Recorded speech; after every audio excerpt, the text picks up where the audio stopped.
Hello, everybody, and welcome to Listeners Beware, a podcast about all things Goosebumps. My name is Gary. And I'm Ashley. And today we are talking about book number 9.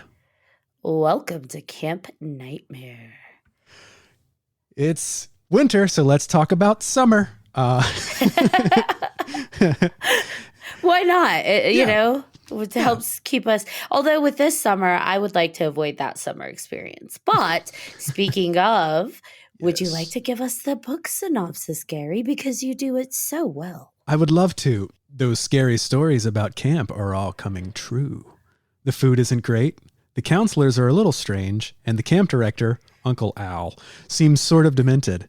Okay, so Billy can handle all that, but then his fellow campers start to disappear. What's going on? Why won't his parents answer his letters? What's lurking out there after dark? Camp Night Moon is turning into Camp Nightmare. For real. And Billy might be next. Dun, dun, dun, dun. And Billy might be next to what? I don't know. There's just this book. I would like to preface with I never went to summer camp as a kid. So as a kid, when I read this, I really didn't care to go to summer camp. I was like, if this is camp, I'm okay. Even scary stuff aside, just the idea of like having a camp counselor and having to share a cabin with 3 people and pack your stuff in a bag and snakes and just like almost dying in a river rafting trip. Like, nah, I'm good. I was a fat kid and there's a reason why. Well, I did go to summer camp and I hated it. It was terrible. I was justified then. You were totally justified. The best part was there was a llama, but he spit on me, so it also kind of sucked. I've heard llama spit, so yeah, it's true. You kind of knew it was coming. I kind of did, but still. But still, nobody wants to be spat on by a llama. I wasn't doing anything to deserve being spat upon, but whatever. What was the llama's name? No idea. Oh, for some reason, I just thought Larry, and I have no idea. I feel like the llama's name was Larry. Larry the llama. It's so weird you say that because I almost jokingly said Larry for whatever reason. So that name just popped into my head. I was like, the llama's name was Larry. Wait a minute. I don't think he actually said the llama's name. Larry the llama. Larry the llama. All right. He's kind of a dick. He's kind of just a little bit. He belongs in the mirror world. Take a shot. Yeah, it was a church camp, so it was even worse better. Based on that, or better depending on how you want to. Well, I was trying to be nice. Don't. My sister actually went to our church before I became a heathen and left the church. Right. I did belong to one, listeners. Wow. And my sister went every summer and she loved it. But she was also kind of like a athletic, popular kid. She even got baptized at church camp in like a river. I did too. But what's funny is I had already been baptized, but like I felt bad saying no. Can one get rebaptized? Girl, I don't know. As a child? I don't know. I either got rebaptized or canceled the first one out. I'm not sure how it happened. I kind of feel like it's like the driver's license and such. So it's like when you're old enough to vote and do bad things, like, yeah, if you're going that route, you might want to get, some water thrown at you again. Yeah.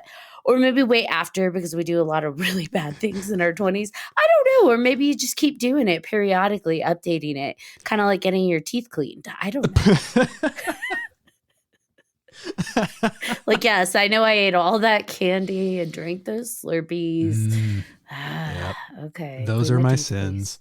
Please. Wash away my dirty teeth. And sins. Yes. Yeah, so I got baptized. But I was the youngest kid there, and I shared a cabin with like 6 other dudes who were at least 3 to 5 years older than me, and they all bullied the shit out of me. So it was horrible. Aww. I hated it. See, I would have been that kid that got bullied at camp. Yeah. At church camp, the irony there. Right. That's why I stopped going to church. Well, it's like, could you dunk those little assholes in the river? Because they're still being really awful. And just hold them under? Just hold them under for a while? I'd be just running to each one of them, pointing at them. Judas number 1, Judas number 2, Judas number 3. It was weird that they were all named Judas. But I should have known what I was getting into. You should have known. Oh, my gosh. That's hilarious. Yes. So less fun. Let's talk about the book. We digress, but those are the, camp experiences we can speak to. Now, Camp Night Moon. For me, I already love the name of the camp because moon and, I love the moon. So I was like, yay, Happy Times. The camp is named after the moon. That's about where Happy Times ended. Now, my first thing. In the synopsis, it says, why won't his parents answer his letters? And is he expecting, I don't want to give away the twist early on, but like wherever he's from, is he expecting the mail gets to them like within a few hours and then back? Because my assumption when reading this was that this was only taking place over the course of maybe a week. Yeah, it was not long. It's like how many letters are you expecting to get back? Right. With less than a week at camp. This is a little demanding. This kid's high maintenance. I, feel sorry for his future significant others. Billy is a handful. And wasn't there something stated about the fact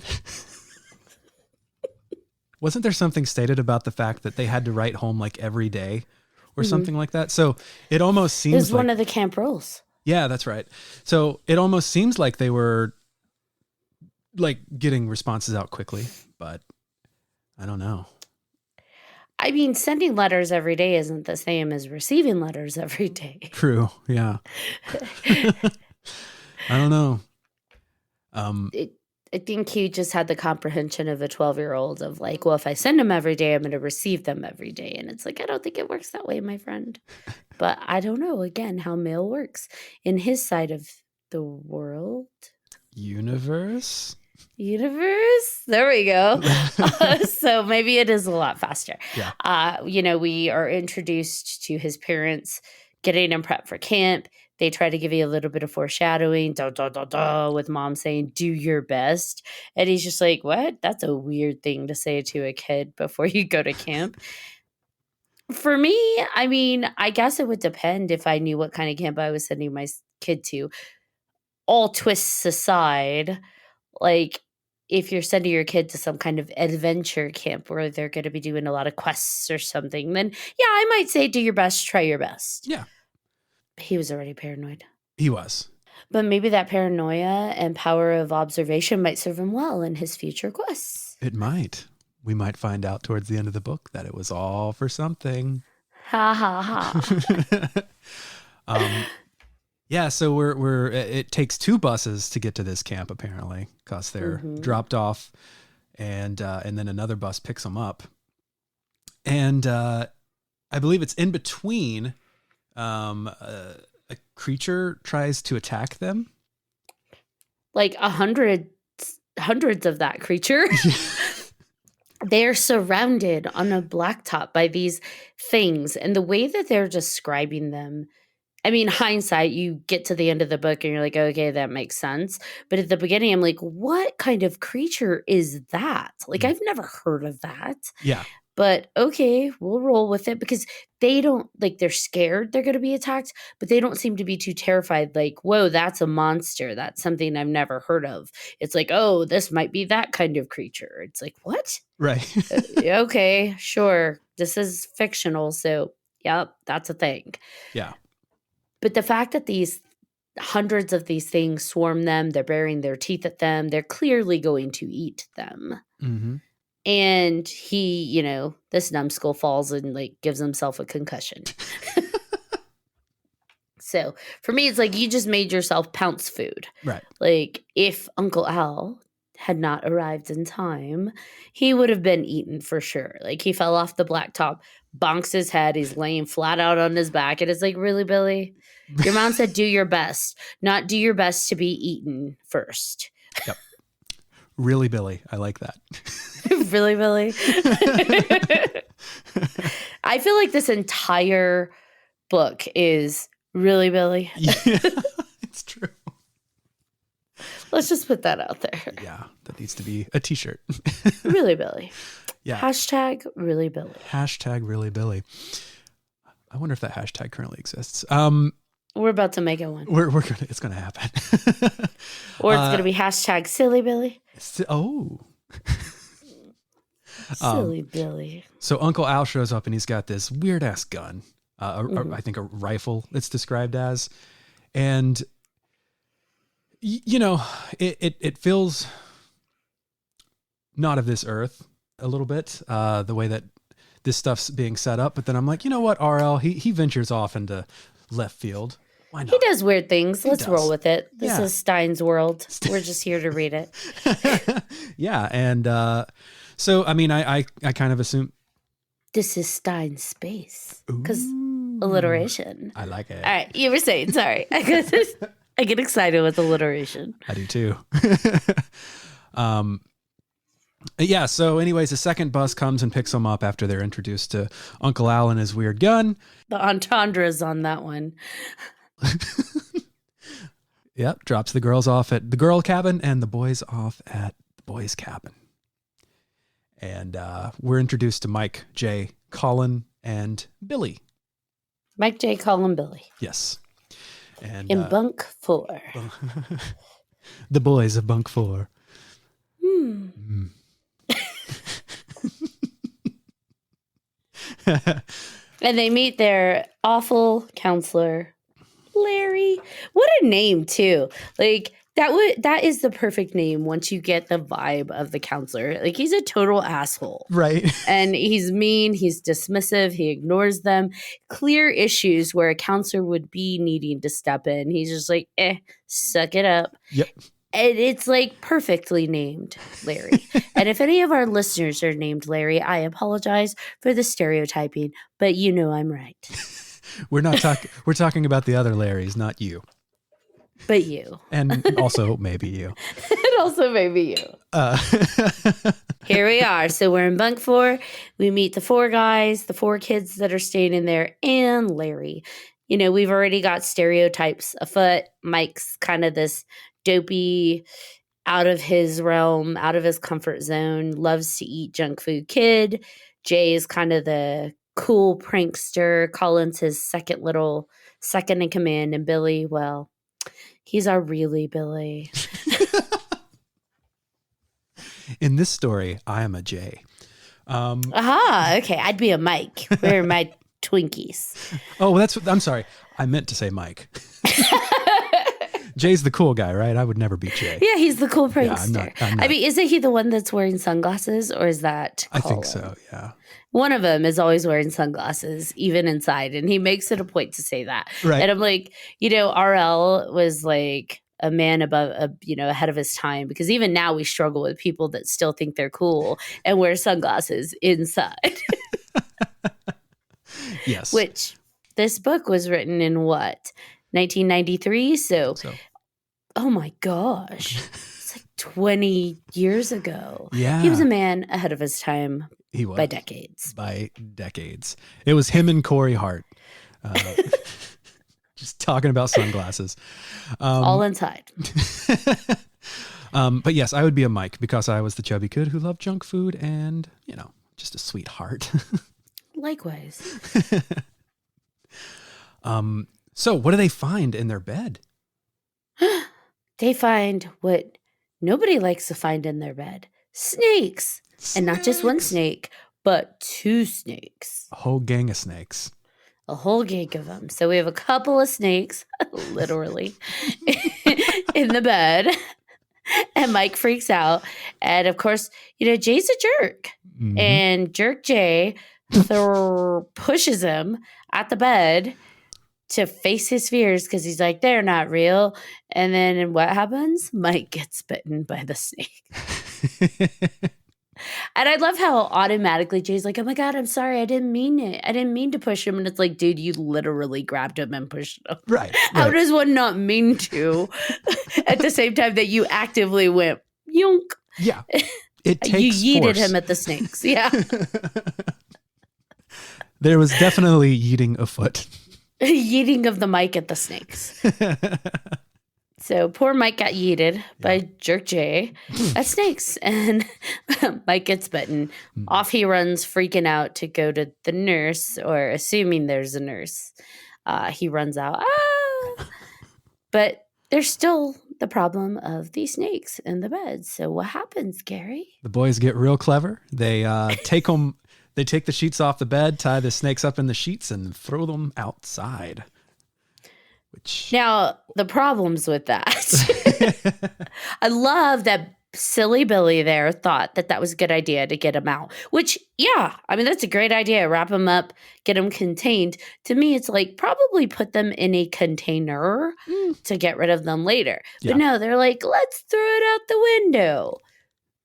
Who knows? We're in a camp full of kids and counselors. Nobody's going to be outside because who's outside at camp? No, but off they go. They throw the snakes out.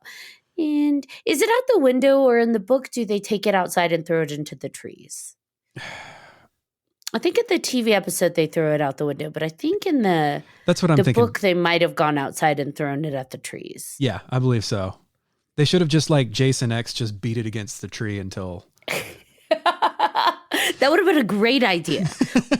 Right? Like something to get these clearly aggressive snakes away, because like they can't slither right back, right? Like, right. Ew, we threw it out a few feet away into the trees. They won't come back. Clearly they love it in this cabin. So yeah, there's that. Yeah. Well, the snakes were here first, I guess. So yeah, it's their land. But doesn't he say that Mike feels the fangs go into his hands, which would imply that these snakes are venomous, which would imply that he should have died. I guess some snakes' venom isn't as deadly as others, yeah. So you could get a snake bite and potentially not die. Yeah, I mean, I have been bitten by a non-venomous snake, and they don't have fangs, but it still hurts like a... I mean, there are also like revisit the were creatures, True. like were possums that they encountered earlier.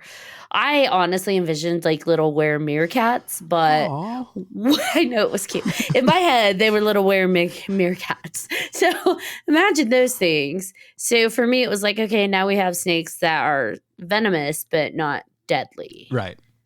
Or... given what we know about the end of the book, maybe they were deadly and Mike got his little care, but they wanted to see how Billy would handle the situation. That makes sense. Yeah.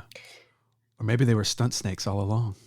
Ooh, I don't know though, because later when they're at the campfire, Mike is talking about how he's numbed down his side, and they describe the wrap around his entire arm, but that it's swelling. Mm-hmm. Now, maybe he just tied it too tight and it's swelling, or maybe, he's just a hell of an actor. I don't know, but I'm going to give it benefit of the doubt. Our boy Mike actually got bitten by venomous snakes, and they treated him, but he still had a little bit of a reaction because they had to sell it, right, for Billy. Wow. Man, that's commitment to the craft. Right there. I mean, they're doing this whole flipping thing for the craft. So I don't know. It's all part. It really, honestly, I wonder after reading this entire book if this is what inspired a little bit of Cabin in the Woods. Ooh, yeah, it very well could be. Like this whole thing out in the woods that just, it's all a pretense for serving something else. Obviously, Cabin in the Woods is a lot darker and more horror, and this is a good thing. Right. Cabin in the Woods is not. So I digress. And what do we have? But we have lore to keep Billy from exploring too far, right? Yes. By the creature named Saber, who comes out at night. Yes. And I really think that was just to keep the boys and Billy from exploring too much and potentially finding like their headquarters and stuff like that, where they're actually setting everything up. They're like, we got to keep them contained. Right. And the only way to contain them is to tell them there's this creature in the woods. Right. Kind of like The Village. Remember that movie? Yeah, absolutely. M. Night Shyamalan. I never know how to say his name. But kind of like that. They make up the creature in the woods and have someone dressed up to keep them from venturing too far out from the area that they had contrived. Yes. So I guess maybe we should just outright say what the spoiler is, right? We're hinting at it. We're hinting at it. If you haven't read this book by now, 20 years in, then poo on you. Just kidding. Or maybe not poo. Pew pew? Pew pew. Poo poo. Not pew pew. Yeah, one is murder. Let me rephrase that. If you haven't read this book by now, well, shame on you. All right. That's better. Shame. So, go ahead, Gary, Larry. Yeah. Don't call me that. You can call me most anything, but don't. Gentle Giant Gary? That's fine. All right. Goosebumps Gary. Triple G, baby. G to the third. Ooh, I love it. Whoa. All right. Yeah. So it's sort of, at the end of this book, we find out that this is a testing ground to see if our boy Billy is ready to go on a trip with his parents. We'll save the other spoiler for later. But yeah, so this is kind of like a Truman Show type setup where they've built this elaborate display. Also, spoilers for Truman Show if you haven't seen it, where they build sort of this elaborate display and they're testing and monitoring people within it. And yeah, it's crazy. Run by what I am assuming is some kind of private government science facility. Yes. And the parents are scientists and they want to take Billy on an adventure with them, but they need to make sure he can handle it. He's a junior scientist. He's a junior scientist. And so they go, put him through all these trials without him knowing, and every person that is in it is a part of it. So Uncle Al, Larry, the kids, Saber, everything's part of it. Yes. And they even hinted a little bit of romance. Is it with Dana? Is that who it was? From the girls' camp? Dawn and Dory. So Dawn, like they hinted a little like, ooh, hey there. And that comes into play later because I feel like that little affection that he has towards Dawn is what helps him kind of want to, or motivates him to want to help the girls and stand up for them later. So absolutely. I feel like had he not liked Dawn, he would have been like, yeah, let's hunt him. Just a typical boy. You just shake your head. Typical boy. Sometimes I say what I say and then I hear it back and I'm like, that wasn't good. That's me all the time. Yeah, but that's got to suck a little bit, right? Like he's feeling vibes with Dawn and then at the end he finds out she's an actor. Yeah, because then he's like, was it real? Like, was that vibe real? Or was she supposed to vibe with me? And she's not really actually. Although given where he's going, it probably doesn't matter. True that. To be honest. And he's 12. Are you still with your 12-year-old crush? Yes. Yes, he is, folks.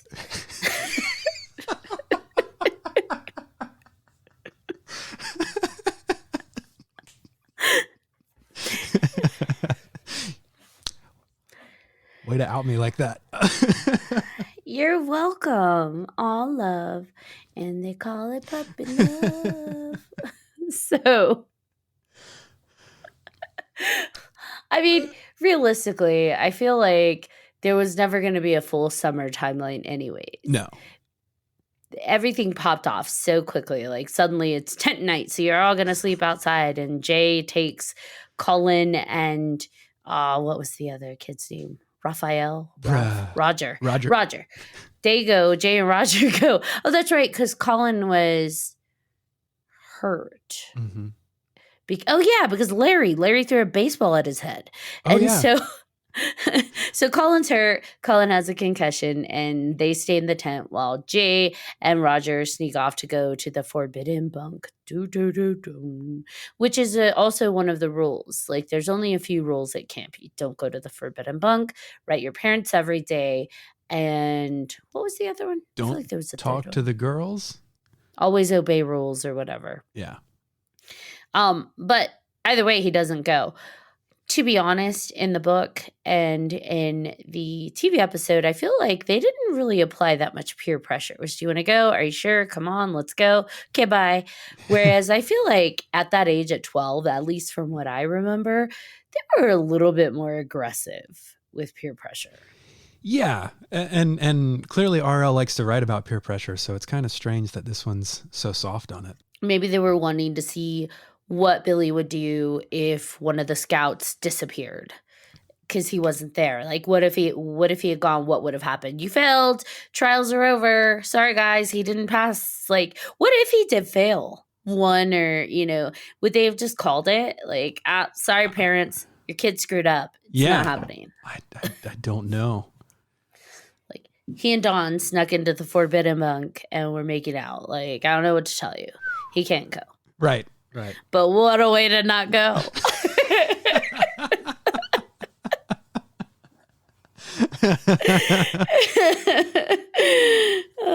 What a way to not go. You don't hear that one too often. You're welcome. So, yeah. Yeah, I don't know. I have to assume that they would have just killed him. As one does. Yeah, right. Sorry, kid, we can't take you with us. Time to die. Yeah, I do feel like all the kids disappearing was pretty aggressive, even for their trials. Like, if that were me and, Mike disappeared and they're acting like they'd never heard of him, and Roger is supposedly torn apart piece by piece by the creature saber, and Uncle Al's like, we've never had a what would you even call that? A camper by the name of Roger. Yeah. And it's like, what? And Larry's like, I don't know who you're talking about. He's like, dude, you literally talked to Roger yesterday. And actually, I feel like that was a little bit of a plot hole, maybe, because Larry slips and asks the other counselor, hey, wasn't that your camper? And then when Uncle Owl and Larry come back later, Larry's like, well, I talked to Uncle Owl. We don't have a trace of any camper by that name. It's like, wait a minute. But you already acknowledged that was someone's camper and who they were assigned to. So I don't know if that was like a whoopsie or intentional, pay attention, things aren't adding up, silly Billy. Yeah. Huh. It's very possible. I don't know. I read those things. I'm weird like that. My mind keeps the continuity. So then later when there's something that doesn't feel continuous, I'm like, aha, plot hole. I'm a dick. I belong in the mirror world. Take a shot. Woo! I'm an asshole. So. Well played. Thank you. I do like that they play into the name of the book, because we don't tend to always get that, right? Yeah. For example, Welcome to Dead House. No one ever calls it that in the actual book that right. I'm aware of. But in this one, you do have the girls visiting him and saying that Camp Night Moon is being called Camp Nightmare instead. And it's like, oh, cute. Title of the book. Dorbs. So that was a fun little call to the title. I agree. And he does find that all the letters they'd been writing are, thrown on the floor inside of the office, which, again, it makes you wonder, is the camp being careless, or is that something they intentionally want him to find to see how vigilant are you? Yep. Yeah, he keeps dropping these little breadcrumbs that keep me like, ooh, but what does this mean? But what does this mean? Was that an accident, or was it intentional? They're testing him. I feel like it's a test, but... I think so too. For them to have all these other pieces fall into place, it feels like anything that they left behind was a breadcrumb for sure. Well, that's like when Jay drops the grape juice on his pants, so he has to go back and change and discovers Mike's drawers empty. He would have never gone through that if that situation hadn't been set up, right? Mm-hmm. So I do think that little things were being occurred where they're testing him to see, are you paying attention or are you a dummy? Because if you're a dum-dum, this isn't going to work out. Nope. Even the payphone, like being made out of plastic, and Uncle Al laughs. Ha! That's just a joke. Yeah. Like, oh, odd. So where's the real phone, Uncle Al? Yep. There is no phone. Dun, dun, dun. But how will I get my text messages? Just kidding. We need to create a list of the Goosebumps books that could be solved with cell phones. I feel like all of these could be. Yeah, it's probably true. I feel like I'm trying to trace back the books we've read so far, and it's just like, future ones, I can think how cell phones would fix nothing, but the Yeah. current ones that we've read, like, probably most of these could have been handled Right. if someone had told an adult or had a cell phone.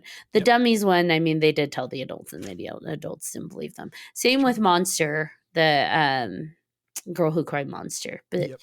somehow the cell phone could have come into play. Well, it wouldn't have made the sound when she took the picture. Well, that's one thing, and also video phone. You know.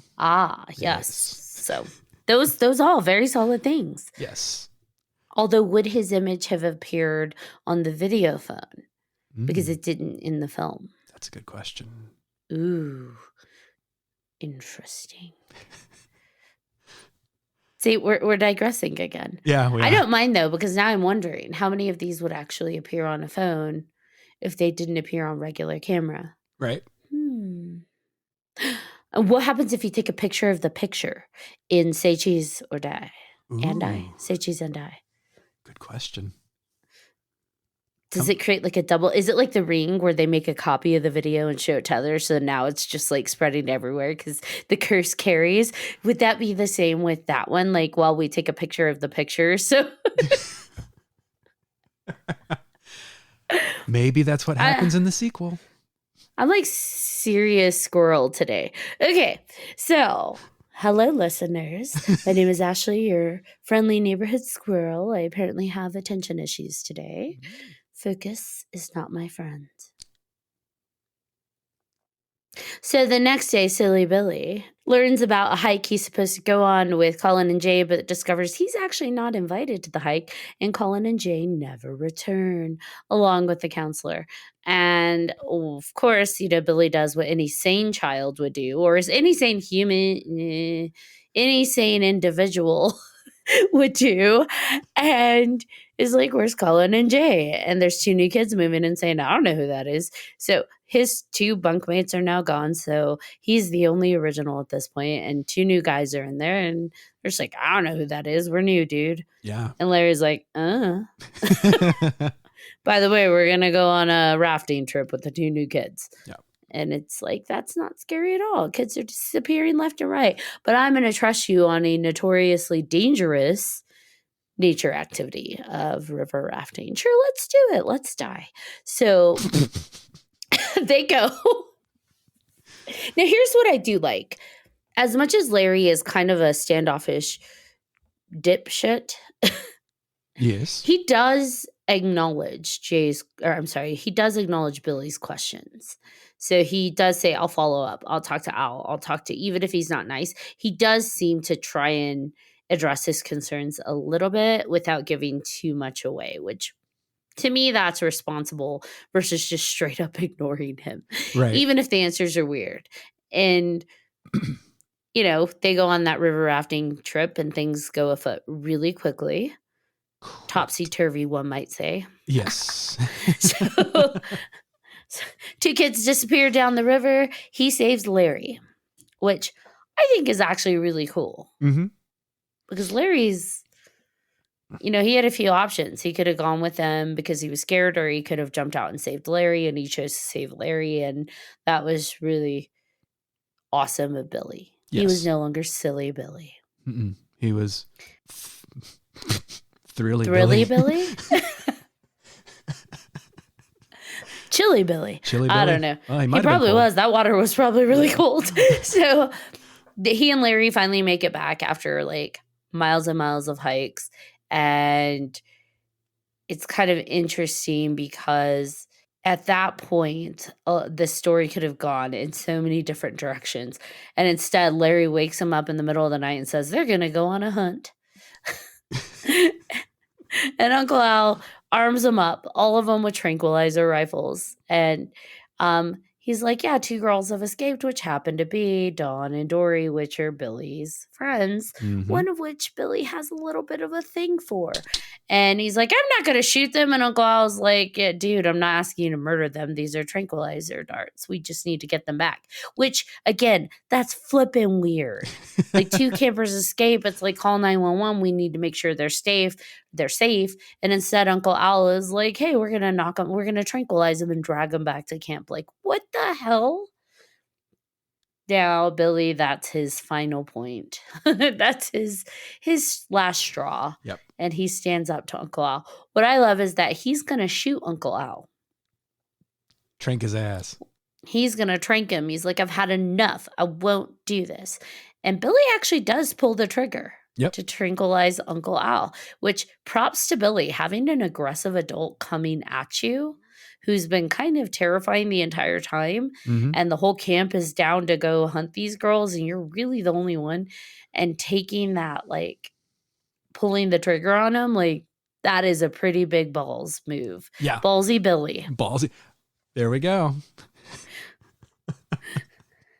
But, then, of course, Uncle Al does what anyone does when they are being shot at and starts laughing.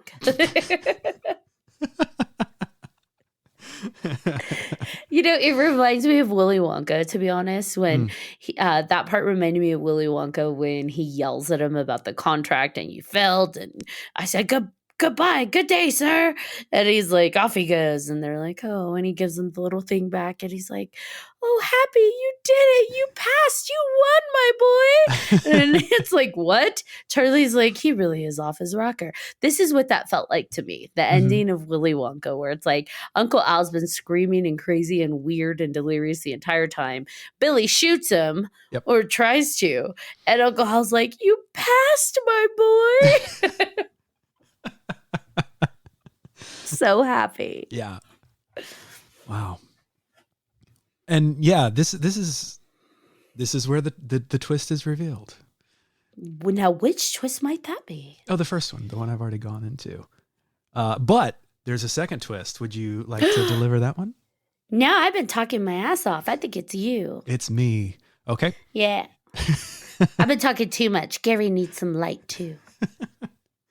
So, Uncle Al's laughing like a maniac. All the campers just start cheering him on. Out of the woods walks his parents and all the campers who have gone missing. And so Billy's naturally like, what does this mean? And it turns out that, as was stated earlier, his parents are scientists, and they're going on a mission to a faraway planet. And they look up in Which planet might that be? This weird place called Earth. And they look up so they can see Earth from where they're at. Yeah, yeah. So are they on the moon? Good question. I feel like the way the land is described, it would not be the moon, but yeah, I don't know. Yeah. My thing is in RL's world, in Stine's space, we apparently would have to be able to see that planet too, right? Because if they can see us, we should be able to see them visibly from the sky. Yeah, that's what I was thinking. So I could see where you would think it's the moon, but if they're able to see us, wouldn't we be able to see them? In theory. And they have water and trees and all those things. Yeah. But them's Stine rules. So them's his Stine rules. I never understand his rules. No. I'm just along for the ride, honestly. Along for the read. So, aw, cute, right? That was very cute. Oh, thanks. I have moments. So he passed the test and he can go to Earth. And I just like how they are, talking about Earth creatures like, well, they're so unpredictable and so impulsive, and it's a dangerous place. We had to know you could be able to handle it. Meanwhile, on theirs, they've got meerkats ready to eat them. Yeah. In the wild. Yeah. Allegedly. They seem to know about them. Maybe they're all animatronics. He said that at the beginning, though, because they were all talking about it. Oh, I wonder if these are those were creatures or whatever. So it was a known thing. That is true, yeah. It just apparently was the first time they'd seen so many of them. A whole slew, a swarm. Trying to think of a W word. It was like a mosh pit of cats. I don't know. A mosh of meerkats. That sounds very cute.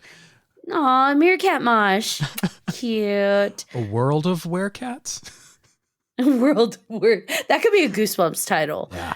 So in terms of books, yeah. like, how did you feel about this one? You know, I thought it very strange for most of it, but once I got through it, I was like, oh, it's not bad. I don't think it's anywhere towards the top for me, but I like it. What I about you? enjoyed reading it. I actually felt his tension and his panic and his fear. The world that RL created in this moment was none of his doing. All of the other books we've read, pretty much they got themselves into it, right? And then they don't tell anybody about what's going on. And in this book, he didn't put himself in these positions. He Right. was thrown into this terrifying world. He did try to contact his parents multiple times. He tried to contact the responsible adults and nobody was helping him. So Mm-hmm. what did he do? He tried to figure out how to resolve it. So Yep. in terms of the things we've kind of picked about, like, oh my gosh, these characters, he actually was a well-written character. He was. Yeah. And he was responsible and he was trying to be a problem solver. So Mm-hmm. Go Billy. Not so silly after all. really, Billy. He really was Billy. He really was. Yeah. I feel like this is kind of left field book. I mean, it's more of a summer camp story than it is a horror story. But or I guess it's more science fiction, right? Like it's science fiction summer camp, which is what it should have been called. But no. I would say this is sci-fi horror, Yeah. but it is an umbrella within the horror genre, kind of like Aliens or Predator or True. The Thing. Like, are they sci-fi? Sure, but there's an element of horror within them that put them under the horror umbrella versus like a straightforward sci-fi Mm-hmm. Umbrella. Yeah. Yeah. Like, I wouldn't be like, well, this fits in the category of Star Wars. I would say that this fits under the category of like Aliens Yeah. or Predator. It definitely watered down for the palate of kids, Mm-hmm. but still pretty terrifying. Right.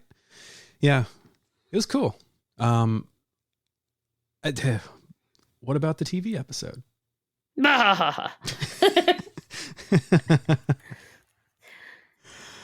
The actor that played Billy, I think, did a fantastic job. Mm-hmm. But I think the way that they portrayed Larry was so over the top obnoxious that I could not palate that character.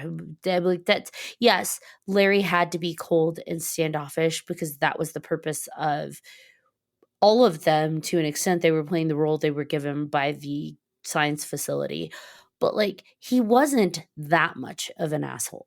Right. And he was so obnoxious in the TV episode that I'm like, I can't even watch this. I just want to punch this guy square in the nose. Every time he comes onto camera, I'm just like, punch him. Somebody, please break his nose. Right. Yeah. No, I find that pretty relatable. This is so I watched this episode, and as I'm sitting here trying to talk to you about it, I remember nothing. It's like all the other ones I can remember with pretty good detail, but this one just not so much.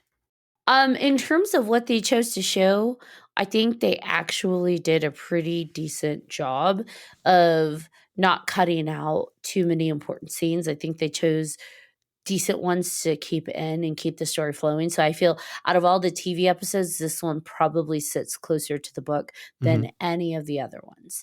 I think they were able to give it more. And I think it's because it was a two-parter, right? correct. So Yeah.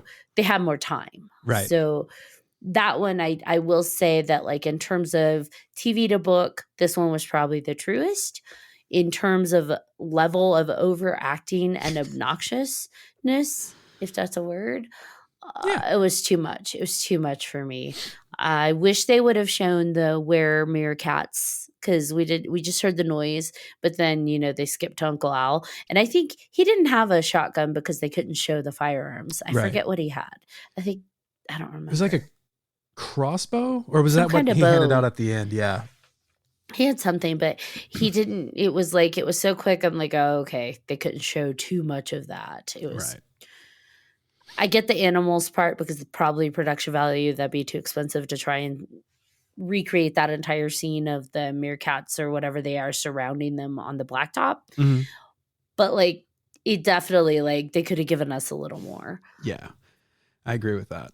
And what did you think of how Saber actually looked? It was so ridiculous. I would like to say one thing, though, that I wish they hadn't done. The whole reason they said he passed was because he refused to go to the forbidden bunk in the book. And in the TV episode, he actually went with Dawn to the forbidden bunk. Right. And I was like, dude, that's a big story element. Why would that be the thing you screw up on? That's a good point. Yeah, I really don't have much to add because I don't remember. There's no rapids in this, right? It's a canoe instead. Oh yeah, that's the other thing. Because he doesn't even save Larry in this one, does he? No, I think he just lets him die. What? No, Larry the counselor. Because Larry just runs off. He's like, I was never here. And runs off. Yeah. And I'm like, well, that, again, there goes a super element. Because, okay, in the book, he did 3 things. He wrote his parents every day. Mm-hmm.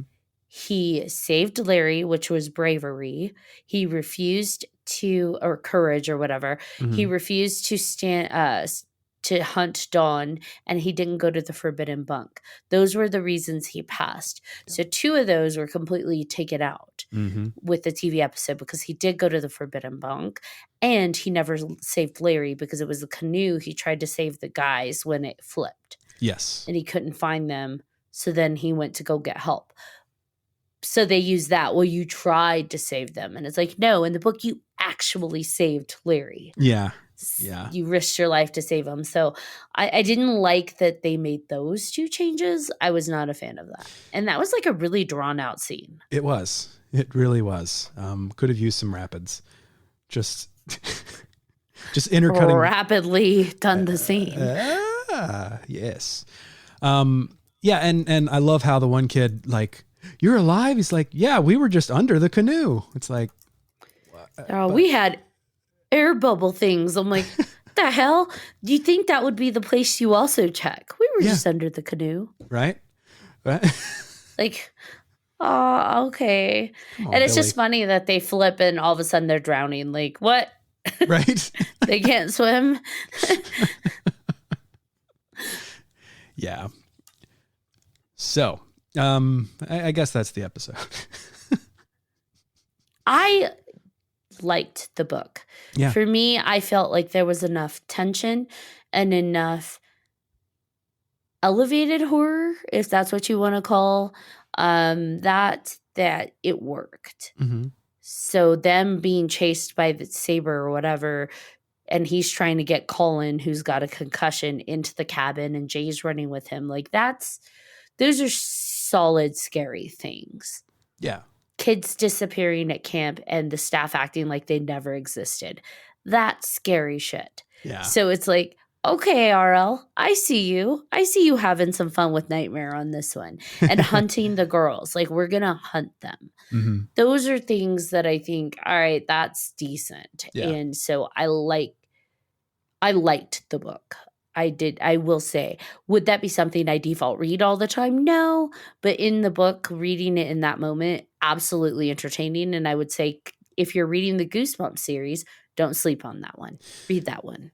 Yeah, I can agree with that. I mean, it's enthralling, and honestly, I said it last episode, but even though I did not enjoy summer camp, I love things set around summer camp. So if there's a YA novel around summer camp, I'm probably going to read it. You're adorable. Stop. You're like, I love YA. Only with summer camp. I mean, if Ernest goes to camp, I'm going to watch it. I thought he did. He did.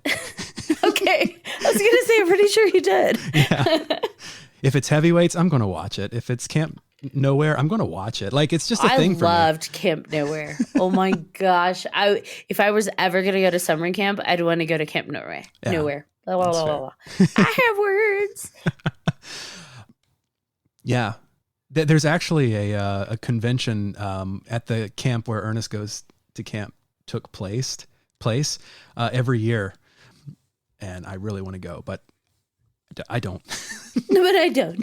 There is an adult camp, and I forget where it is, but it's based on Friday the 13th. So it's a Camp Crystal Lake camp for adults. Ooh. And it's horror themed. And so you're literally being stalked by Jason while you're there. So, want to go? So we're going. Yeah. I want to do it. It's again, it's an adult camp, and they have like scavenger hunts and all sorts of activities that you can do, and some may include alcohol and and Jason. So Right. I want to go do that one. I'm with you. You tell me when and where, and I'm gonna find it. We're gonna do it. Okay, I'm down. Yay! So yeah, when it comes to this one, I'd recommend the book. Skip the TV episode. Sorry, film crew that created that and everyone that took part in that. I'm sure you did your best, but it just doesn't land for me, and I think it's really a bit obnoxious and doesn't do the book justice. So which is ironic considering how close to the book it stayed. Right. But it also deviated from the book in really important ways that I would say, Yeah, it's so funny because normally we're complaining that it's not close enough to the book, and now it's like they finally do, and it's like, oh, this isn't good either. Well, they chose so many scenes that were close to the book, but Yeah. the scenes that they chose to break and the storyline elements they chose to break are pretty damn important. So yeah, for sure. I will agree with that. Do better, Jeffrey Cohen. yeah, what? That's the writer. I was just reading his name. Do better, Jeffrey. And this one was released in July of 1993 for the book, my birthday month. So maybe that's why I like it. There you go. It was actually released during summer. How fun. That's cool. I wish I had have worked out where we read this one in summer, but 'tis what it is. A little summer break for your winter. Nah, it's all right. I like it. Yeah. Keeps things a little warm. That's right. During a chilly, chilly time. And During times that give you goosebumps. Oh, hey. All right. So what's our next book, Gary? Our next book is We're Turning 10, book number 10. It's The Ghost Next Door. Woo. Okay. So this book, without giving any spoilers, I do remember this book. And I will say when I read this book, maybe I watched too much horror and read too many books. But when I read this book, I actually called it right at the beginning. Oh, really? Yep. Wow. All right. So, I don't but I'm not going to give anything else away. I've read this, but I don't remember it. So we'll see how quickly I can figure it out. I started reading it and I was just like, I remember this one. Is it another twisty kind of ending? A little bit. He's getting into that now that he's doing one a month. Twists. Yep. Right. He's getting the twists, which are fun. I think as kids, we enjoy twists because if it becomes too predictable, we get bored with it. Right. So he wants to make sure we're not getting bored with his books. Mm-mm. He needs our money. He does. Our parents' money. Our $5. Heck yeah. That's a lot for a kid. $5 a month. That adds up. Yeah, it sure does.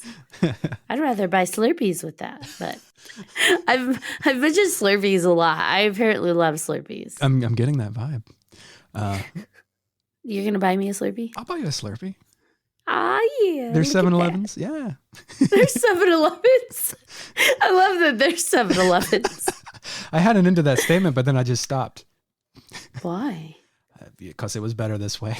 Because it was better this way. You're a goof. There are 7-Elevens. So book number 10 is titled The Ghost Next Door. The Ghost Next Door. And is there a corresponding TV episode? He's asking the Google. I am. Hey, Google. Tippy, tippy, tappy, tappy, tappy, tippy, tappy. There is. There is? Okay. Yes, released in September 28th of 1998. Ooh. So There is a part 1, so I'm assuming there is a part 2. I just pulled up part 1, but Yes, it is season 4, episode 3 and 4. So watch along and join us. yeah, watch, join, read, all the things. Laugh along. I'm a jumbling my words, but you know what I mean.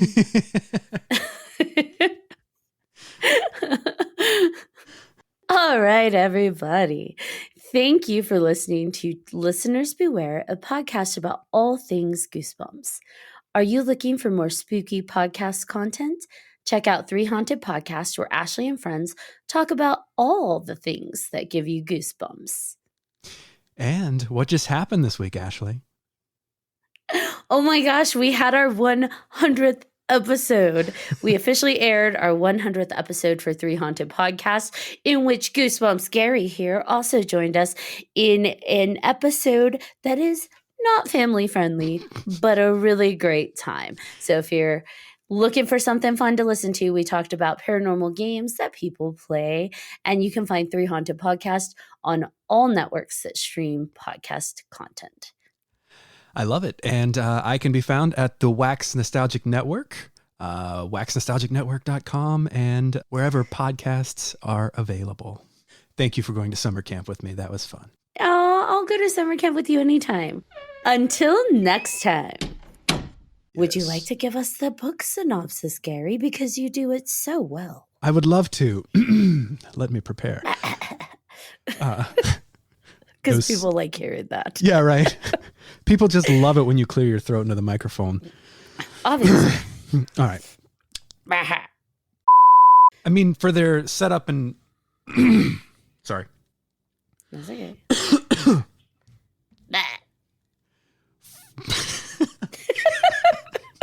I was hoping. No, it worked. See? World Word. That could be a Goosebumps title. Yeah. Or Animorphs. Ooh, yeah. I remember the Animorphs. What would you turn into? Good question. Even though I'm allergic to them, I feel like I would identify most with some kind of cat. Like a jaguar. I'd turn into a jaguar. Yeah, right? Or like a panther. Yeah. Pretty. Something like that. Something majestic and sleek and feline. Oh, yeah. Well. What about you? What would you be? Giraffe. Another gentle giant? Yeah, you know. I think of sexy animals and I'm like, giraffe. They do have long legs. Look at those gams. It's true. I don't know. Like I don't know giraffe. why I said giraffe, but maybe. I could see it though. Yeah, right? Yeah, I really could. I could see you be a giraffe. Then we might be natural enemies, though. I don't know. Are we already? Are we? No.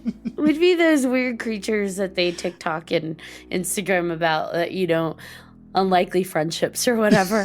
Like, that giraffe is hanging out with that panther. I don't get it, but all right. It's just a video of a panther riding on the back of a giraffe. That would be hilarious. Like, clearly the panther could go fast, but the panther's like, give me a ride. I can show you the world. Yeah. Cats are lazy, so. It's true. Shining, shimmering, splendid. Tell me, panther. Tell me, panther. Oh my gosh.